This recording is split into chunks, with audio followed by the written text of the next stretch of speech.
missiles in on the dark ones. Was the air bitter then? Who knows though? Had you not launched those missiles, you'd probably never have climbed that building or received that signal. Life is weird, huh?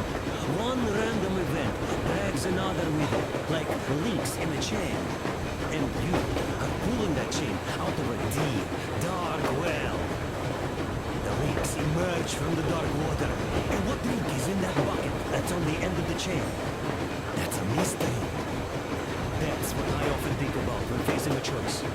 You can't drop the chain either. You always have to drink from that bucket. Well, bottoms up, I suppose. So, how does it feel to be the Moses who yanked on this particular chain? Is it dumb to think about such things when all I ever did in life was carry out orders? Well, I'm not called idiot for nothing.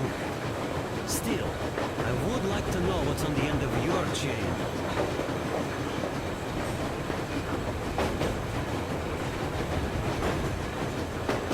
Look, if there's no radiation, that means we could bring everyone out of Moscow.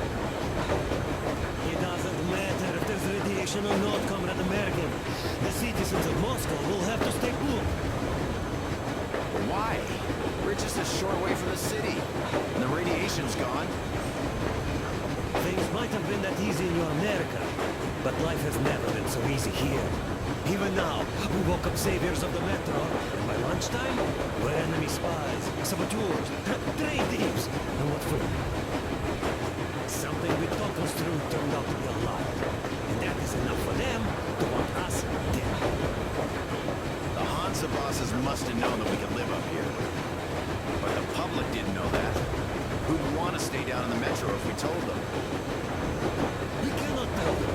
If they are ready to make mincemeat out of old ladies and kids to keep their secret, what do you think would they do to you, Uncle Sam?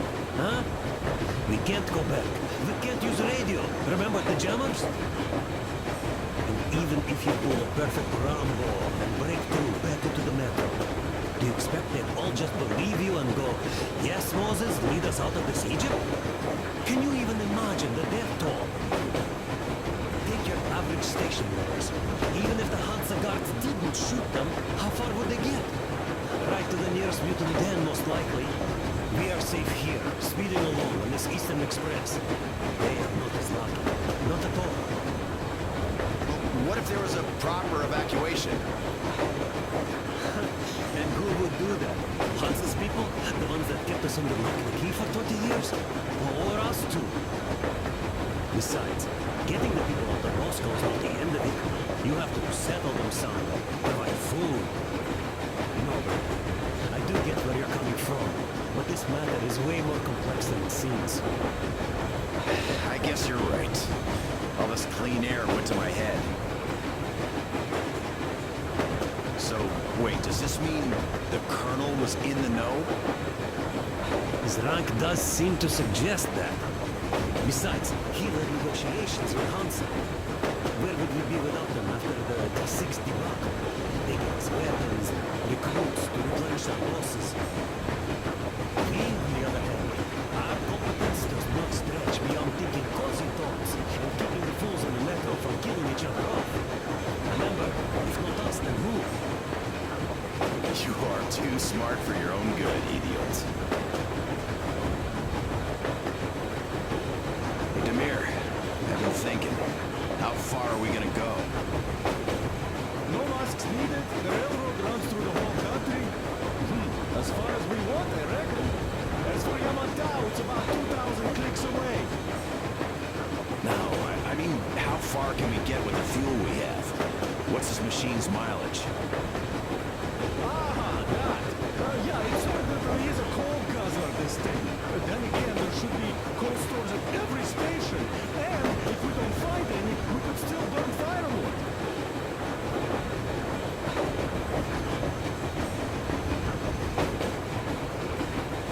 Why the long face, Demir?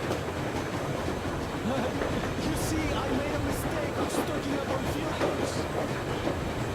While I could have gotten a whole bunch of MREs for the same armor, or a new hazard suit, I wish I'd known there'd be no need for them. The corporal sold them way too hard, that bastard.